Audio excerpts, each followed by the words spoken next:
வீரா சீரியல்ல இன்னைக்கு என்ன நடக்க போகுதுன்னு பார்க்கலாம் வாங்க வீடியோக்குள்ள போகலாம். லட்சுமி தோசை கொடுத்துட்டு போறாங்க.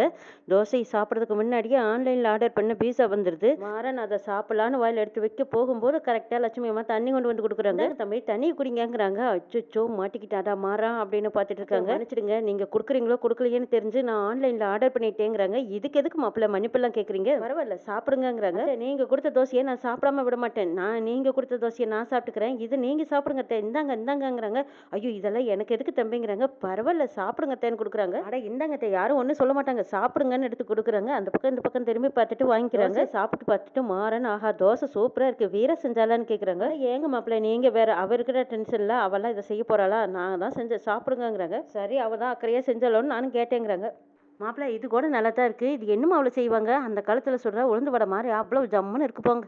ஏங்கத்தை சாப்பிடுங்க சாப்பிடுங்கிறாங்க. மாப்பிள்ள நான் உங்க கூட சேர்ந்து சாப்பிட்றத பார்த்தா வீராவும் கண்மணியும் என்னை கொன்னே போட்டுருவாங்க. நான் உள்ள போய் சாப்பிட்டுக்கிறேங்கிறாங்க. சாப்பிடுங்க சாப்பிடுங்க வேஸ்ட் பண்ணிடாதீங்க எல்லாமே எடுத்துட்டு போய் சாப்பிடுங்கிறாங்க. சரி மாப்பிள்ளைன்ட்டு எடுத்துட்டு போயிடுறாங்க லட்சுமி. அப்பாடா எவ்வளோ நேரம் தான் பசியோட கிடக்கிறது, நல்லா வெளுத்து கட்ட வேண்டியதா அப்படின்னு நினைச்சிட்டு தோசையும் பீட்சாவையும் ஒரு கட்டு கட்டுறாங்க. வள்ளி ராமச்சந்திரன் ரெண்டு பேரும் வர்றாங்க. வந்ததுமே வள்ளி ஓடி வந்து மாறா நல்லா இருக்கியா டேய் காயமெல்லாம் ஆறிப்போச்சாடா அப்படி இப்படின்னுங்கிறாங்க. வெளியே உட்காந்துருக்கே உள்ள போக வேண்டியதானுங்கிறாங்க. உள்ள இருந்தேனா வேத்து போச்சா அதான் சரி காட்டுவாங்களாமேன்னு இப்படி காத்தாட வந்து உட்காந்துருக்கேங்கிறாங்க. டேய் எல்லாம் தெரியும் இருடாங்கிறாங்க. தெரியுமில்ல தெரிஞ்சுக்கிட்டேவா கேட்குற உள்ளேயே விட மாட்டேங்கிறா தெரியுமாங்கிறாங்க. டேய் நீ எவ்வளோ வடி வாங்கிருக்கிற இதெல்லாம் அவளுக்கு தெரியுமில்ல கொஞ்சம் கூடமா மனசலங்கலிங்கிறாங்க.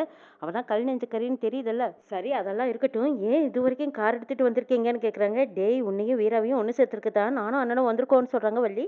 கார் விட்டு இறங்கி வராங்க. ராமச்சந்திரன் பார்த்துட்டு அட்டாடி புயல் வேகமாக தான் வருது அப்படின்னு பார்த்துட்டு இருக்காங்க. அக்கம் பக்கத்தில் இருந்தவங்க எல்லாரும் கூடி வந்துட்டாங்க. அப்பா என்னை மன்னிச்சிடுங்கப்பா நான் வேணும்னு செய்யல அந்த சூழ்நிலை அப்படிங்கிறாங்க. அந்த மாப்பிள்ளை வீட்டுக்காரங்க ரொம்ப மோசமானவங்க. அந்த மாப்பிள்ளையும் ரொம்ப மோசமானவன். நானும் வீரக்கிட்ட எவ்வளவோ சொல்லி பார்த்தேன் கெஞ்சி பார்த்தேன். வீராவை அவன் கல்யாணம் பண்ணிக்கிட்டா அவளோட வாழ்க்கை வீணா போயிருக்கும். அதனால தான் நானே தலையை கட்டிட்டேங்கிறாங்க. பொறுக்கி பொறுக்கி நீ பண்ணது எல்லாம் நியாயப்படுத்திட்டு இருக்கிறியா? நீ கண்ணு முன்னாலேயே நிற்கக்கூடாதுன்னு தான் நான் பார்த்தேன்னு சொல்லிட்டு அடிக்கிறதுக்கு போகிறாங்க ராமச்சந்திரன். ஒரு பொண்ணு வாழ்க்கையை நாசம் பண்ணிட்டு காப்பாற்றணும்னு நான் சொல்கிறேன் அப்படின்னு மறுபடியும் கையை தூக்குறாங்க. அண்ணே கொஞ்சம் கம்மனு அமைதியாக இருங்கிறாங்க. பக்கத்து வீட்டு அந்த அம்மா சொல்கிறாங்க என்னங்க நீங்கள் தோலுக்கு மேலே வளர்ந்த பிள்ளையை அடிக்கிறதுக்கு போகிறீங்க? அதுவும் தவிர இந்த வீட்டுக்கு புது மாப்பிள்ள வருங்கிறாங்க. எது இவனா புது மாப்பிள்ள? ஜெயிலில் கிடக்க வேண்டிய அக்யூஸ்டாலாம் எனக்கு முன்னாடி நின்று மானத்தை வாங்குறாங்க. திரும்ப திரும்ப மாறினா அப்படி சொல்லாதீங்கிறாங்க வள்ளி. ஐயா உங்கள் கோபம் நியாயமானது தான் இருந்தாலும் நீங்கள் வெளியில் வச்சு அடிக்கிறதெல்லாம் தப்புங்க ஐயாங்கிறாங்க. இவன் பேச்சியெல்லாம் நம்பாதீங்க கழுத்து அறுத்துட்டு வாங்குறாங்க ராமச்சந்திரன். ஐயா மாறின அப்படியெல்லாம் சொல்லாதீங்க ஏதோ சின்ன ஜெருசுங்க ஆசைப்பட்டுட்டு என்ன இருந்தாலும் ரெண்டு குடும்பமும் ஒன்று தானே நீங்களே பார்த்து எப்படியோ சேர்த்து வச்சிருங்கிறாங்க. பக்கத்து வீட்டுக்காரங்க இருந்தா லட்சுமி அம்மாட்ட ஓடி வந்து அம்மா வீட்டுக்கு வெளியில ஏதோ சத்தம் கிடக்குது போய் பார்த்துட்டு வரட்டாங்கிறாங்க. இருடி நானும் வரேன்னு லட்சுமி பிருந்தாவும் வராங்க. ராமச்சந்திரன் வள்ளி ரெண்டு பேரும் உள்ள போலான்னு போகும்போது ராமச்சந்திரனை அனுப்பி வச்சுட்டு வள்ளி ஓடி வந்து டேய் மாறா இன்னைக்கு உன்னையும் வீராவையும் சேர்த்து வைக்கிறதுக்கு தாண்டா நாங்கள் வந்திருக்கோம் பேசி சமாதானம் பண்ணி உங்களை சேர்த்து வச்சிருப்போம்டாங்கிறாங்க. அத்தை நிஜமா சொல்லுங்கிறாங்க. அட நிஜமா தாண்டா சொல்றேன்ட்டு போறாங்க வள்ளி. ராமச்சந்திரன் வரதை பார்த்துட்டு லட்சுமி அம்மா பரபரப்பா வாங்கண்ணே வாங்க வள்ளி அப்படின்னு கூப்பிடுறாங்க. கண்மணி வந்து பார்த்துட்டு அமைதியாக நிற்கிறாங்க. ஏ கண்மணி இவங்க வந்திருக்காங்க நீ வாங்கன்னு கூட ஒரு வார்த்தை கூட சொல்ல மாட்டேன்னு கேட்குறாங்க. லட்சுமி அட விடுங்கம்மா என் பையன் பண்ணின தப்புக்கு இப்படி தான் கோவம் எல்லாரும் என்னை மன்னிச்சிடுங்கம்மா. நான் இவன் இப்படி பண்ணுமன்னு கொஞ்சம் கூட நினச்சி பார்க்கல. சரி கொஞ்ச நாளாக பொறுப்பாக இருக்கிறேன்னு சொல்லிட்டு ஒரு பொறுப்பு அவங்ககிட்ட ஒப்படைச்சேன். ஆனால் இவன் இப்படி பண்ணுவான்னு எனக்கு தெரியல. என்னதான் பாவம் செஞ்சேனே எனக்கு தெரியல போங்க. சின்ன வயசுலேயே இவங்க அம்மாவை இழந்துட்டா. அண்ணே என்னண்ணே இதெல்லாமா பேசுவேன்னு கேட்குறாங்க வள்ளி. நீ சும்மா என் மனசில் உள்ள இதெல்லாம் கொட்டி தேக்க வேண்டாமா? ஏமா கண்மணி நீ உன் தங்கச்சி வீராவுக்கு கல்யாணம் பண்ணி வைக்கணும்னு ஆசாசியே பார்த்து ஒவ்வொன்றும் செஞ்சுட்டு இருந்த. ஆனால் இப்படி தலைகீழ மாறிடுச்சு உன் மனசு எவ்வளோ கஷ்டப்படும்னு எனக்கு தெரியும். ஒரே நிமிஷத்துல எல்லாம் தலைகீழ மாறிடுச்சு உன் மனசு எவ்வளோ கஷ்டப்படும்னு எனக்கு தெரியும். ஆனால் அவன் மேலே எனக்கு இது வரைக்கும் சந்தேகமா வரல. அப்படி சந்தேகம் வந்திருந்தா நான் விட்டுருப்பேன். பண்ணுவேன்னு தெரிஞ்சிருந்தா அப்பவே நான் துரத்திருப்பேன். சரி அதை பேசி எதுக்காக என் மன்னிச்சிடுமான்னு கையெடுத்து கும்பிட்றாங்க. அண்ணே என்னென்ன இது மன்னிப்பெல்லாம் கேட்டுட்டுங்கிறாங்க லட்சுமி அம்மா. மாமா எல்லாத்தையும் செய்யறதெல்லாம் செஞ்சுட்டு எதுவுமே தெரியாத மாதிரி இப்போ வீட்டு வாசலில் வந்து உட்காந்துருக்காங்க பாருங்க. அதுதான் என்னால் தாங்கிக்கவே முடியலைங்கிறாங்க. போறவங்க வரவங்க எல்லாருமே துக்கம் விசாரிக்கிற மாதிரி கேட்டுட்டு போறாங்க. எல்லாத்துக்கும் நாங்க என்னதான் பதில் சொல்றது? பொண்ணா பிறந்தது தப்பா இல்ல ஆம்பளை இல்லாத வீடாச்சு அது தப்பான்னு கேட்குறாங்க. வேற அப்படியெல்லாம் சொல்லாதீங்கிறாங்க ராமச்சந்திரன். இதையெல்லாம் பார்க்கும்போது அப்படித்தானே யோசிக்க தோணுது. என் அண்ணன் இருந்ததா இதெல்லாம் நடந்திருக்குமா? ஆம்பளை இல்லாத வீடுங்கிற தைரியம் தானுங்கிறாங்க. கண்மணி நீ அப்படியெல்லாம் யோசிக்காத மாறன் ரொம்ப நல்லவங்கிறாங்க வள்ளி. மாறன் வீராவை நேசிச்சான்னு சொல்றாங்க. வீரா மாறனை நேசிச்சாலா இல்ல அவனோட லவ்வத்தை ஏத்துக்கிட்டாளான்னு கேட்குறாங்க கண்மணி. அப்படியெல்லாம் எதுவும் கிடையாது. நீங்க யாரும் அவனுக்கு சப்போர்ட் பண்ணாதீங்கிறாங்க. உங்க வீட்டு பொண்ணுக்கு இப்படி நடந்திருந்தா நீங்க ஏத்துக்குவீங்களா? எல்லாத்துக்கிட்டையும் நம்பிக்கையை சம்பாதிச்சு வச்சுட்டு எல்லாத்தையும் ஏமாத்தி நம்பிக்கை துரோகம் பண்ணியிருக்கா. அதான் என்னால் தாங்கிக்கவே முடியலைங்கிறாங்க கண்மணி. எனக்கும் புரியுது கண்மணி. நாம இது எல்லாம் தாண்டி தானே ஆகணும். இது எல்லாமே தாங்கிக்கிட்டு அடுத்தது என்ன பண்ணலாம்னு யோசிக்கணும். அதுதானே பண்ணணுங்கிறாங்க ராமச்சந்திரன். ஏம்மா வீரா எங்கேன்னு வள்ளி கேட்குறாங்க. அவ ரூம்ல தான் இருக்கான்னு சொல்றாங்க. நான் போய் பார்க்கட்டுமா அப்படிங்கிறாங்க வள்ளி. ஒன்றும் போக வேண்டாம். அவ தலை வலிக்குதுன்னு படுத்திருக்கா. யாரும் தொந்தரவு கொடுக்கக்கூடாதுன்னு சொல்லியிருக்கான்னு சொல்றாங்க கண்மணி. வேணா போய் பாட்டு வரேன்னு வள்ளி போறாங்க. அதெல்லாம் ஒன்றும் வேண்டாம். யாரும் தொந்தரவு கொடுக்காதீங்கிறாங்க. வள்ளி தொந்தரவு கொடுக்காத, இப்படி வந்து நெல்லுவான்னு ராமச்சந்திரன் கூப்பிட்டதும் வள்ளி வந்து நிற்கிறாங்க. வீரா தைரியமான பொண்ணுன்னு நான் அடிக்கடி சொல்லுவேன். ஆனா அவளுக்கு இப்படி சோதனை மேல சோதனை வரும்னு நினைச்சு கூட பார்க்கல. அவளோட குணத்தை பார்த்து தான் சொன்னேன். அவள் நல்லா ரெஸ்ட் எடுக்கட்டும். வீரா கிட்ட நாங்க வந்துட்டு போனதா மட்டும் சொல்லிருங்கன்னு சொல்லிடுறாங்க ராமச்சந்திரன். கண்மணி, நாங்க எதுக்கு வந்தோம்னா, நீ எங்க வீட்டோட மகாலட்சுமி. வீட்டுல நீ இல்லாம இருக்கிறது என்னமோ மாதிரி இருக்கு. நீ அந்த வீட்டுல இல்லாம இருக்கிறது ராகவன் முகத்தை பார்க்க முடியல. பறிகொடுத்த மாதிரி இருக்கான். நீ இல்லாம அந்த வீடு துக்கம் வீடு மாதிரி இருக்கு. நீ நம்ம வீட்டுக்கு வந்துரு கண்மணின்னு கூப்பிடுறாங்க. இல்ல மாமா, இவங்களையெல்லாம் இந்த நிலைமையில விட்டுட்டு என்னால வர முடியாதுங்கிறாங்க கண்மணி. வீரா ரொம்ப உடஞ்சு போயிருக்கா. அம்மாவும் ரொம்ப கஷ்டத்துல இருக்காங்க. இவங்களையெல்லாம் விட்டு வர முடியாது. சரி, எல்லாரும் நம்ம கூடவே இருக்கட்டுமே. எல்லாரும் ஒண்ணா இருந்தா கொஞ்ச நாள்ல சரியா போயிடுமில்லங்கிறாங்க வள்ளி.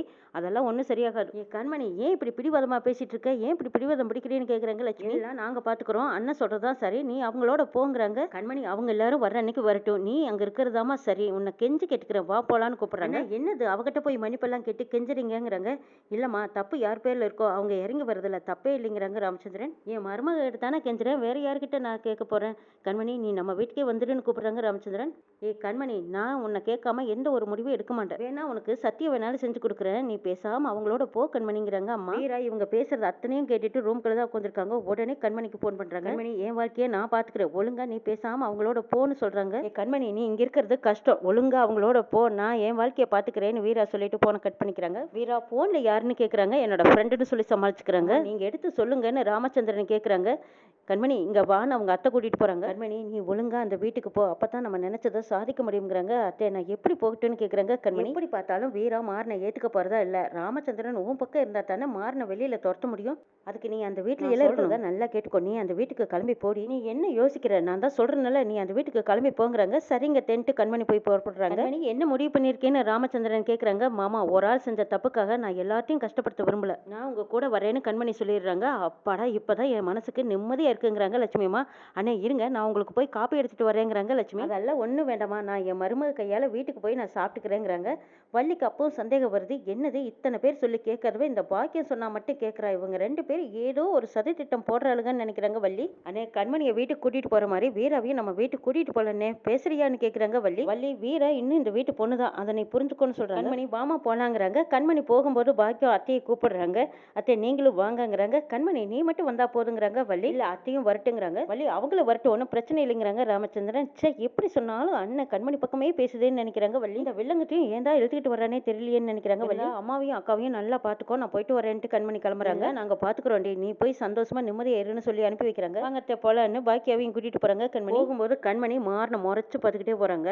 சே, அண்ணி தான் கூட்டிட்டு போறக்கு வந்தீங்களான்னு பாக்குறாங்க. நீ பண்றது சரியில்லை. ஒரு மருமகளை கூட்டிட்டு இன்னொரு மருமகளை விட்டுட்டு போறியேன்னு கேக்குறாங்க வள்ளி. வள்ளி, உனக்கு ஒரு தடவை சொன்னா புரியாதாங்கிறாங்க. இல்லன்னு வீர வந்து அந்த வீட்டுல விளக்கு ஏத்துட்டோம், அப்பதான் நானும் வருவேங்கிறாங்க. அடே அப்பா, இப்பதான் அத்தை நியாயமா பேசுதுன்னு மாறன் இந்த பக்கமா நின்று பார்த்துட்டே இருக்காங்க. இப்ப நீ வர போறியா இல்லையான்னு ராமச்சந்திரன் கேக்குறாங்க. இல்லன்னு, நீ வேணா கிளம்புறதுன்னா கிளம்பு, வீரா மனசை மாத்தி வீராவையும் மாறனையும் நான் கூட்டிட்டு தான் வருவேன்னு உட்காடுறாங்க. வள்ளி, ஒழுங்கா வந்து வண்டியில ஏறுவான்னு ராமச்சந்திரன் கூப்பிடுறாங்க. முடியாதுன்னு, நான் இங்கதான் இருப்பேன், தயவு செய்து கிளம்புங்க. நீங்களும் இங்கேயே தங்குனீங்கன்னா பாக்குறவங்க எங்களை தான் அசிங்கமா நினைப்பாங்கன்னு சொல்றாங்க லட்சுமி. வீரமா, கல்யாணமான பொண்ணை வீட்டுல வச்சிருந்தீங்கன்னா போறவங்க வரவங்க பாக்குறவங்க 4 பேர் 4 விதமா அசிங்கமா பேச மாட்டாங்களான்னு கேக்குறாங்க வள்ளி. பேசுறாங்க, இந்த ஏரியா முழுக்க எங்க குடும்பத்தை பத்தி தான் பேசுறாங்கன்னு சொல்றா பிருந்தா. பாத்தீங்களா, இந்த அசிங்கமெல்லாம் போகணும்னா நான் சொல்ற மாதிரி கொஞ்ச நாள் இதெல்லாம் அனுபவிச்சுதான் ஆகணுங்கிறாங்க வள்ளி. வள்ளி, இப்ப நீ வரப்போறியா இல்லையாங்கிறாங்க. நான்லாம் வரமாட்டேன், வீரா வராம நான் வரமாட்டேங்கிறாங்க.